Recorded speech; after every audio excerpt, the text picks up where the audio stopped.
Wings of Resilience: the story of Soviet aircraft and their pilots in World War II. The Soviet aircraft: stories from World War II. During World War II, the Soviet Union's aircraft played a crucial role in the outcome of the conflict, as they adapted rapidly to the changing dynamics of aerial warfare. From the early days of the war, when the Soviet Air Force was severely underprepared, to the final stages where Soviet planes dominated the skies, the development and usage of Soviet aircraft became a symbol of resilience, innovation, and relentless determination. The aircraft, along with the brave pilots who flew them, are a testament to the ingenuity and courage that marked the Soviet war effort. The following story weaves together the development of Soviet aircraft, the challenges they faced, and the personal anecdotes of the pilots and crews who flew them into the heart of battle. Ilyushin Il-2 Sturmovik, the flying tank. The Ilyushin Il-2 Sturmovik was one of the most iconic and influential aircraft of the Soviet Union during World War II. A ground attack plane designed to withstand the harshest conditions, the Il-2 became known as the flying tank. Its thick armor plating and powerful weapons made it a devastating force on the battlefield. It was a plane that embodied the Soviet spirit: tough, resilient, and able to carry out dangerous missions under fire. Anecdote: the Sturmovik's resilience.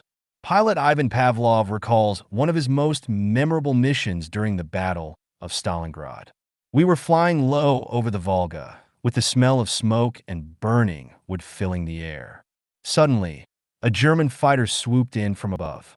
I knew we had to react fast. My Il-2 was hit, and one of the engines began sputtering. But we had no choice but to push forward. We targeted a German tank column below and dropped our bombs. The explosion echoed, and for a brief moment, I thought we had made it through. But my engine failed. Despite the damage, we managed to glide back to base, missing a wing but alive. The Il-2 kept us going. It was like a reliable comrade in the thick of battle." The Il-2's ability to survive near impossible conditions made it the backbone of Soviet air power in the early years of the war. Pilots returned with their planes riddled with bullet holes, often flying with parts missing or barely functioning, but the aircraft's durability allowed them to continue fighting. Yakovlev Yak-3, a fighter that turned the tide. By 1943, Soviet pilots had learned how to engage the enemy with precision and courage. The Yakovlev Yak-3, introduced in that year, was a lightweight, fast, and highly maneuverable fighter that became one of the most feared aircraft in the Soviet arsenal. Its speed and agility allowed it to take on German aircraft with greater success, especially in dogfights. Memory: dogfighting over Kursk. Veteran pilot Mikhail Baryshnikov reflects on the pivotal Battle of Kursk. "The sky was filled with smoke, tracer rounds, and the roar of engines. I could see a German Bf-109 trailing one of our planes. It was a do-or-die moment. I pushed my Yak-3 into a dive, my fingers tight on the controls. I pulled up just above the earth, and before the German fighter could react, I turned sharply, locking onto him. I fired. The Bf-109 exploded in a cloud of fire. But there was no time to savor the victory. There were more German planes closing in. We had to keep fighting, keep pushing forward. The Yak-3 was like an extension of myself. It was responsive, light, and nimble, the perfect aircraft for the fight." Baryshnikov's story is a testament to the transformative role the Yak-3 played in Soviet air superiority. As the war progressed, Soviet pilots came to rely on their aircraft's superior performance to counter German dominance in the skies. Lavochkin La-5 and La-7, the pilot's dream. The Lavochkin La-5 and its successor, the La-7, were a series of powerful Soviet fighters that combined speed, agility, and firepower.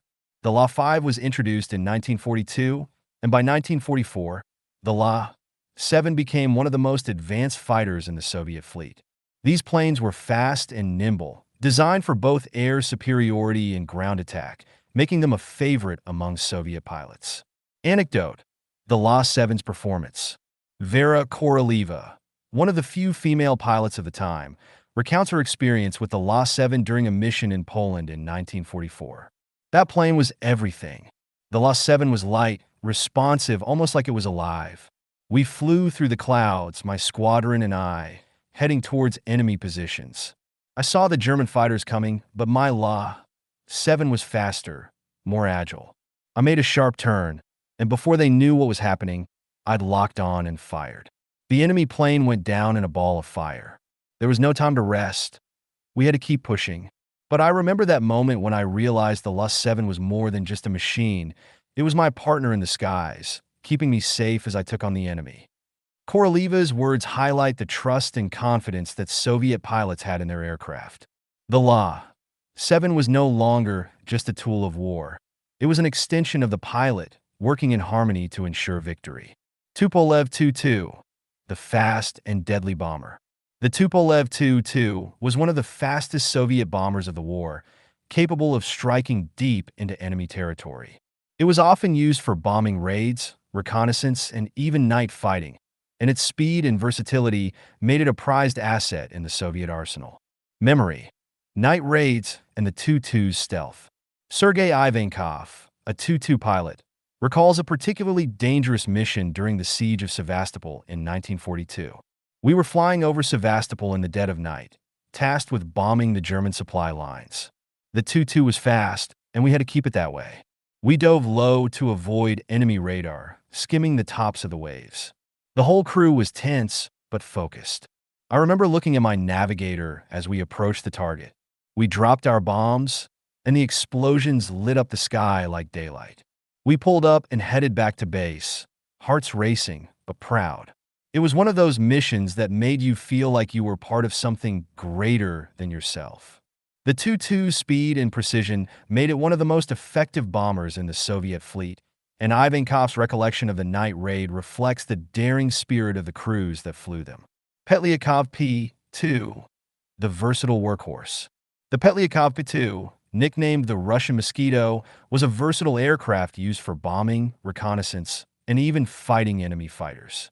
It was especially known for its ability to fly fast and under radar, often catching German forces off guard. Anecdote: the P-2 in combat. Alexei Zaitsev, a P-2 pilot, remembers his experience during the siege of Sevastopol. Flying over Sevastopol was always dangerous, but the P-2 gave us an edge. We were fast, too fast for the enemy fighters to catch us.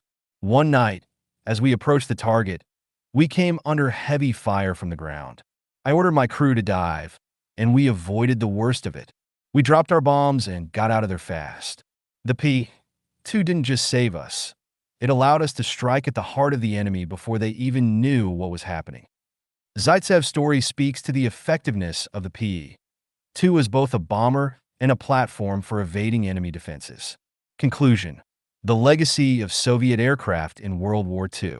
The aircraft developed and used by the Soviet Union during World War II were not just tools of war.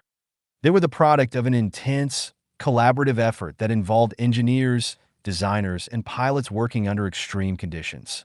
The Il-2 Sturmovik, Yak-3, La-7, Tu-2, and P-2 represent the evolution of Soviet aviation from an underdog to a dominant force in the skies.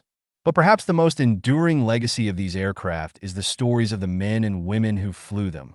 Pilots like Ivan, Mikhail, Vera, Sergei, and Alexei, who turned these machines into symbols of hope, resilience, and courage during one of the most tumultuous times in history.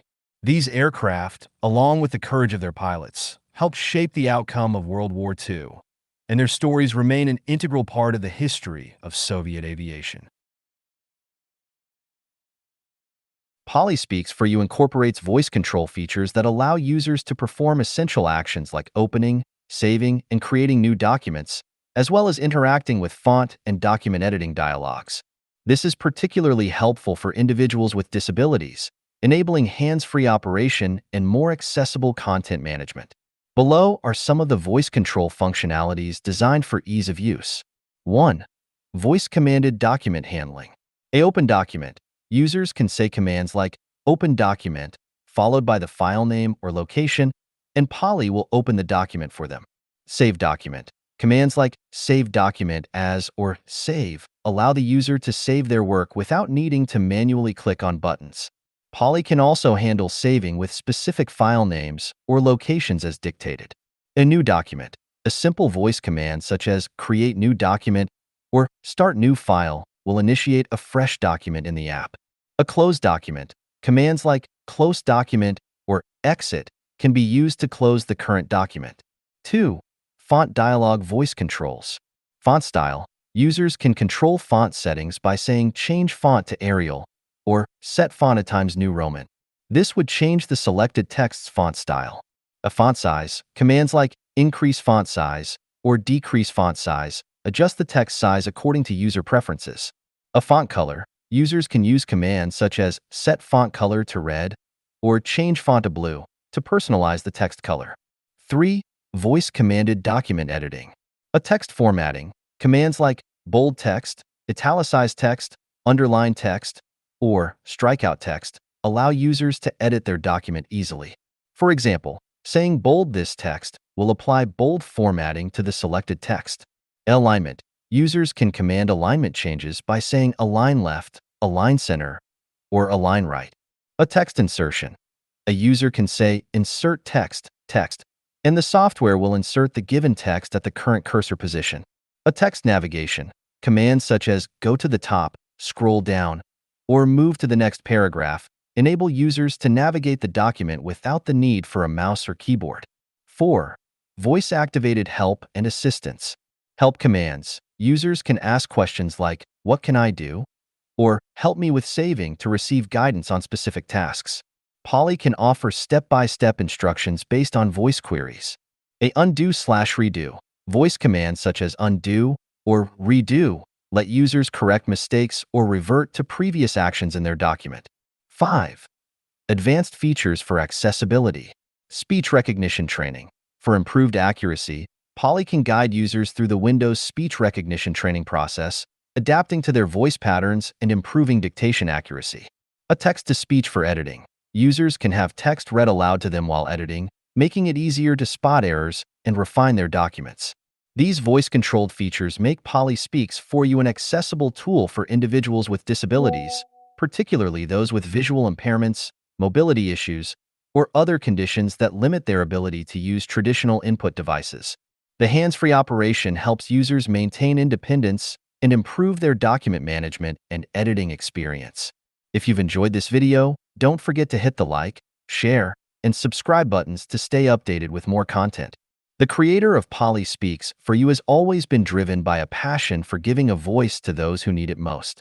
Whether it's through text-to-speech technology or voice recognition, the goal has always been to create tools that help individuals, especially those with disabilities or learning challenges, communicate and interact with the world in a way that is meaningful and empowering. The stories shared, such as those about the sailors aboard the HMS Victory, are not just about reliving history, they are about the power of voice. Through Poly Speaks for You, the creator saw an opportunity to use storytelling as a medium to convey courage, strength, and resilience, much like the sailors of the past. These stories are intended to inspire and engage users, reminding them of the importance of their voices, both literally and metaphorically. The idea behind these stories is to showcase how technology, particularly speech technology, can be a tool for preserving history, while also empowering users with the capability to share their own narratives. By blending history with technology, the creator of Poly Speaks for You aims to demonstrate how powerful a voice can be in shaping and sharing our world, past and present. In a sense, these stories represent more than just entertainment. They are a way for the creator to give a voice to history, to connect with users in a deeply human way, and to remind them that their voices matter, whether they are telling their own stories or those of others. The creator's work in developing Poly Speaks for You is never just about making a functional tool. It was about making sure that every voice had the power to be heard. If you've enjoyed this video, don't forget to hit the like, share, and subscribe buttons to stay updated with more content. This content has been adapted from the powerful features of Poly Speaks for You, South Africa's leading accessibility software. Learn more at www.polyspeaksforyou.co.za. We invite you to support this meaningful dyslexic initiative, crafted and developed by an individual who personally understands the challenges of dyslexia.